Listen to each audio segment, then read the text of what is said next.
JCLPEV, bonjour. Frères et sœurs, aujourd'hui, on va continuer sur l'incrédulité. Et on va se concentrer sur l'incrédulité qui est à soi, qui est la sienne, qui est la mienne, pardon, qui est la nôtre.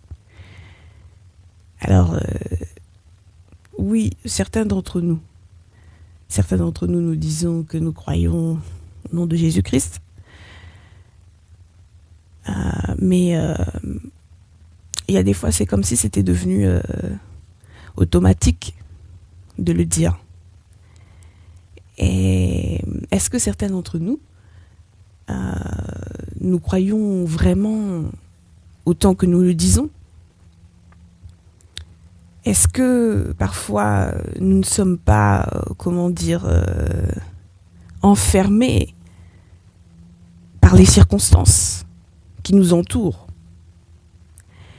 Est-ce que nous croyons, est-ce que certains d'entre nous, nous croyons réellement que telle chose ou telle autre chose peut réellement nous arriver?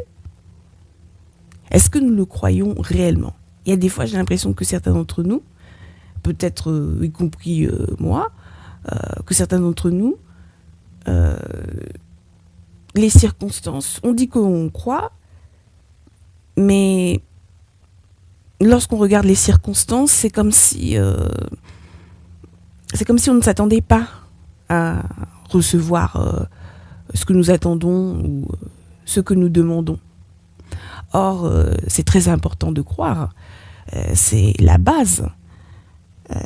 Lorsqu'on ne croit plus, lorsqu'on ne croit pas, c'est le commencement de la fin. C'est le début de la fin.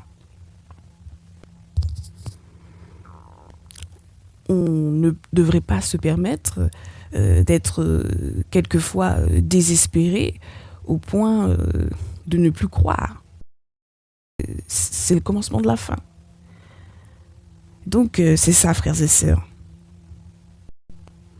Ne pas se fier aux circonstances, ne pas se fier à ce qui se dit, à ce qui se raconte, à ce qui se sait, ne pas se fier à tout ce qui se passe autour de soi, mais ce n'est pas non plus se mettre en danger inutilement. La Bible nous dit aussi que nous ne devons pas tenter Dieu.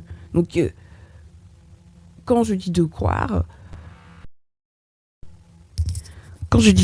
il ne s'agit pas de se mettre en danger inutilement.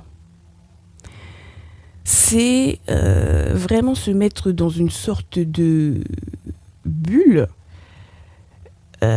où on n'est pas influencé par ce qui se passe, par ce qui se dit, par ce qui se sait, par le passé et d'autres choses.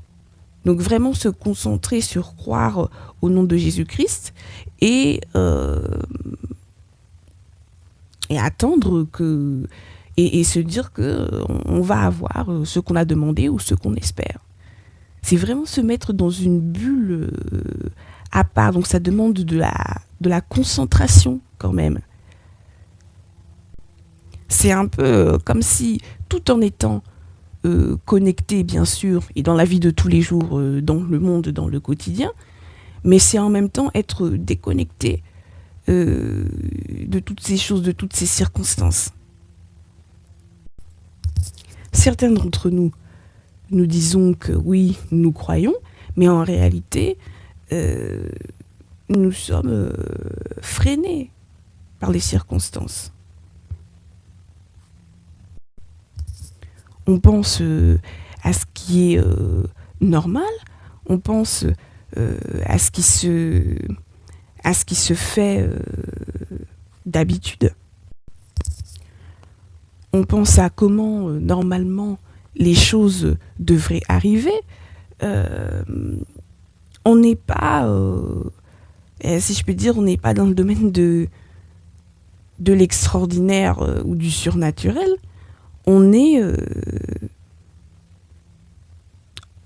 certains d'entre nous, on est, on est enfermés dans ce qu'on voit et dans les habitudes, dans dans le comment ça s'est passé la dernière fois. Si ça s'est passé comme ça la dernière fois, alors ça se passera comme ça aussi la dernière fois. Si, par exemple, certains d'entre nous, on a échoué dans quelque chose la dernière fois, alors forcément, cette fois-ci aussi, nous allons échouer dans quelque domaine que ce soit. On est parfois aussi freiné par des expériences négatives. L'autre fois, j'avais parlé de l'habitude, qui peut être une cause d'incrédulité. Ensuite, peut-être que j'en parlerai dans une autre vidéo, mais je vais citer un exemple. Jésus marche sur les eaux. Et là, je ne vais pas parler de Pierre, mais je vais juste parler de Jésus. Jésus marche sur les eaux. Quelque part, j'avais lu, donc ça, ce n'est pas un raisonnement qui vient de moi. J'avais lu que Jésus marche sur les eaux parce que sa souveraineté n'est pas liée, n'est pas soumise aux lois humaines. La loi humaine voudrait que si quelqu'un essaie de marcher sur l'eau, il coule. Mais parce que Jésus n'est pas soumis aux lois humaines, aux conditionnements humains et à la normalité humaine, parce qu'il n'est pas soumis à ça, alors il peut marcher sur les eaux.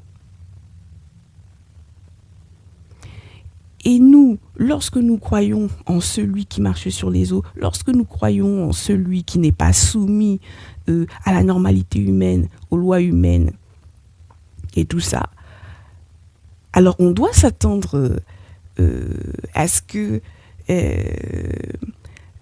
nous n'avons pas besoin de remplir toutes les conditions. Nous n'avons pas besoin que tout soit parfait selon des critères humains pour obtenir telle chose.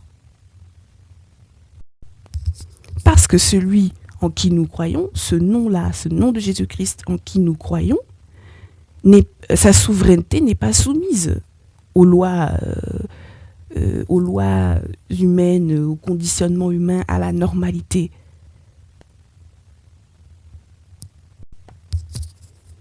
Et nous qui disons que nous croyons au nom de Jésus-Christ, on dit que certains d'entre nous, que personne ne se sente visé, merci, certains d'entre nous disons que nous croyons, mais en réalité, quelque part au fond de nous, on se dit, normalement, ça se passe pas comme ça.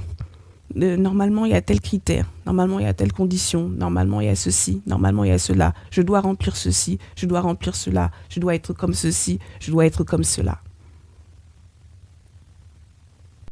Ça ne peut pas se faire comme ceci. Ça ne se peut pas que telle chose ne se peut pas. Cela ne se peut pas que, cela ne peut pas se faire que. Et ça, ce sont, selon moi, ce n'est que mon avis, ce sont des expressions, ce sont des choses qu'il faudrait, ce n'est pas radical, mais qu'il faudrait, lorsque l'on prie, lorsqu'on est en train de croire au nom de Jésus-Christ, ce sont des choses, des expressions qu'on devrait, si je peux dire sans exagérer, bannir de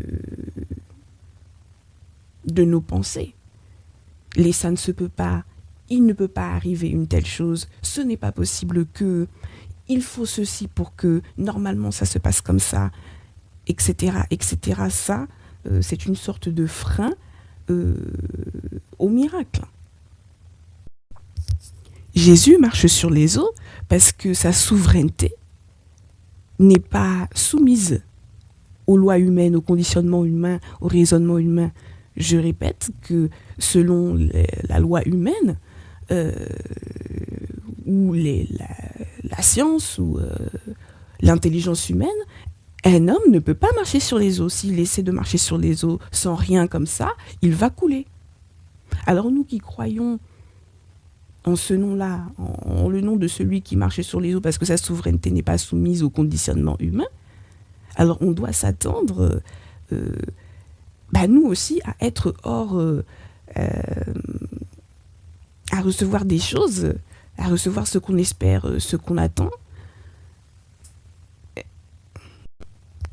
On entre dans le domaine du tout est possible, parce que celui en qui on croit, sa souveraineté n'est pas soumise aux lois humaines, au raisonnement humain, au conditionnement humain, à la normalité humaine.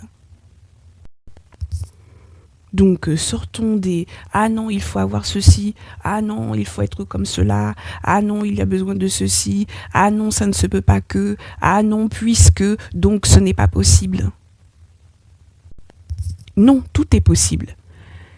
Après, comme je l'avais dit dans d'autres vidéos, tout dépend du domaine dans lequel on est. Il y a parfois le libre arbitre.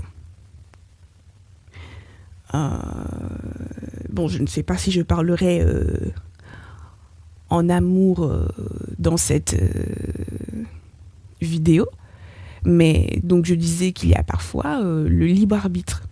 Si, après ce n'est que mon avis, si on demande quelque chose à Dieu qui ne dépend pas des autres, tout est possible, il peut nous le donner. Si par exemple on dit que l'or et l'argent appartiennent à Dieu, donc si on croit que tout est possible, Dieu peut nous donner cet argent, ou cet or, ou je ne sais quel type de richesse.